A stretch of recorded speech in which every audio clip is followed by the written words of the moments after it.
The world is not risk-free. We manage risks in our daily lives, but when there are societal risks, which affect a lot more people, we expect governments to help diminish these risks.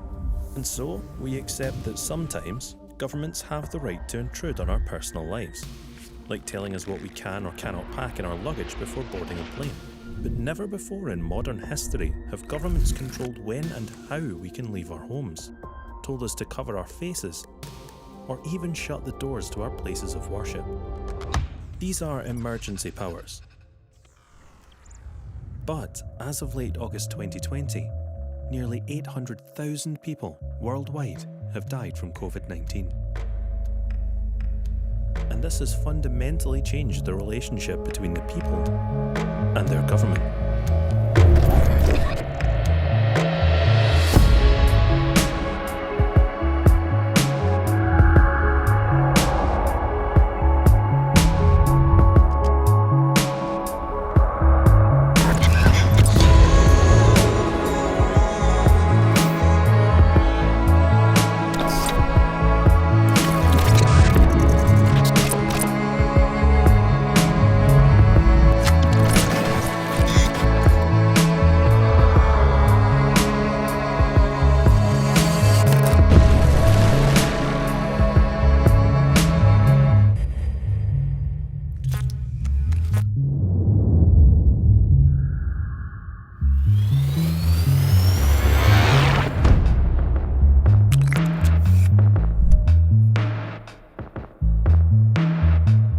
Beyond the liberties we've forfeited in order to save lives, governments have also addressed the economic consequences as businesses are ordered to close as a way to lessen the spread of the virus.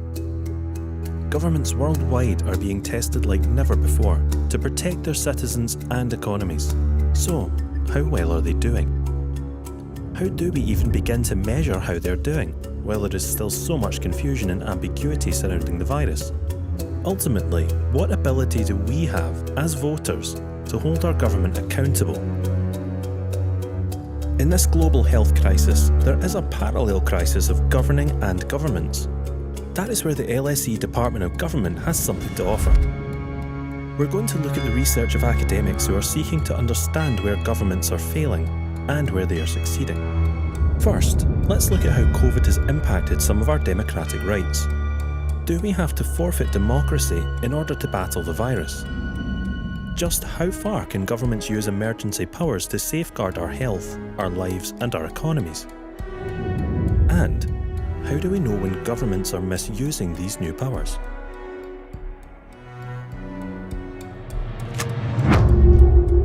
This pandemic could be exploited by, for example, a government or a leader who uses the pandemic to circumvent the right to oppose him or her, or to shut down elections and so on.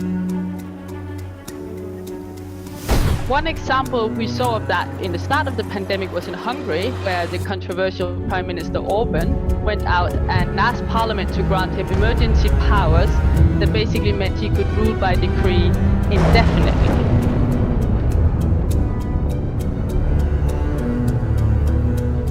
People really value regular elections? Do they really value the right to go out and protest? Do they value their individual rights to be able to go outside a house without face coverings? Or are they quite willing, in the case of a crisis like a pandemic, to say, okay, these things are nice to have, but they don't really matter? We found that there's generally very high levels of support for policy measures that have limited individual rights and collective rights in response to COVID-19. We also find some differences across the US and the UK. When comparing those two countries, we find Americans are generally more opposed to measures that restrict individual and collective rights than Brits. For example, the Brits have been very supportive of postponing elections, whereas Americans are more reluctant. That might have something to do with the fact there's an important election coming up in the US shortly. Another thing that mattered was, of course, it hasn't been as politicized in the UK as in the US. The Labour opposition have been critical of individual parts of the government's response in terms of care homes and whether they now lock down too late. But it hasn't been as politicized in any way to the degree that it has in the United States. One of the things we find is that it really matters who the messenger is when it comes to support for these public measures. When there's a public health expert who advises that a certain measure should be adopted, people are much more likely to support it. Over the duration of the crisis, citizens or survey respondents that we interviewed show higher levels of authoritarian attitudes and consistently higher levels over time. Now, if on average public responses lean towards more authoritarian government practices, then we're going to face a whole new question. How do we keep our governments accountable? The legality or the actions will be sort of held to account afterwards in sort of an inquiry type setting. The problem is, A, you could say the time is not enough for politicians to ponder this, but B, most often they don't want to ponder this either because that just means blame. If you have a bad pandemic, I think the electoral chances will go down. I mean, you can see that in the German context. So the election next year, nobody knows who's going to be the Christian Democrat Chancellor candidate. And out of nowhere, this Bavarian bloke has turned up as being sort of Mr. Pandemic because sort of people think he's sort of had a very good pandemic. Across countries, we've been obsessed by all sorts of numbers, right? And I think that is sort of an interesting implication for accountability, right? So at first it was about this R number, which nobody had ever heard of it before. R stands for reproduction number. It's the average number of people that one infected person will pass the virus on to. The R number should remain under 1. This way the virus will slowly dissipate and eventually disappear. The way this is measured is actually by going backwards, using data such as the number of fatalities, hospital admissions, or positive tests for the virus, allow us to estimate how easily the virus is spreading. But if you think this is the most important number, it's crucial to remember that both the case numbers in existence and severity play just as big a role in guiding us out of lockdown. Ultimately, none of these numbers really tell you whether the state has a control over a pandemic. Now, with this research being collected and questions being asked, it's important to see how this is being translated into tangible advice for governments.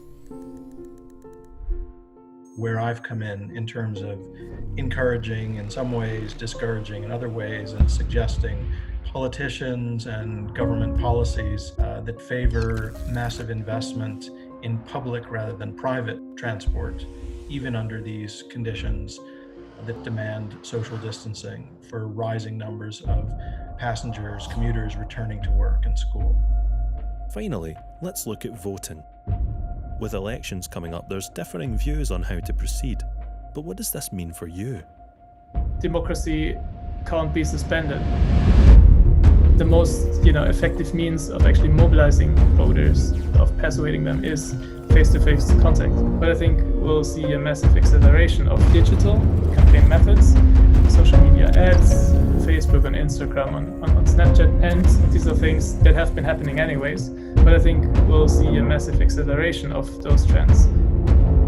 If we can use digital methods to actually reach, for instance, underregistered groups, people who move addresses a lot, or young people, right? I mean, like who, wouldn't necessarily be easily reachable by sending them a mailer through the post.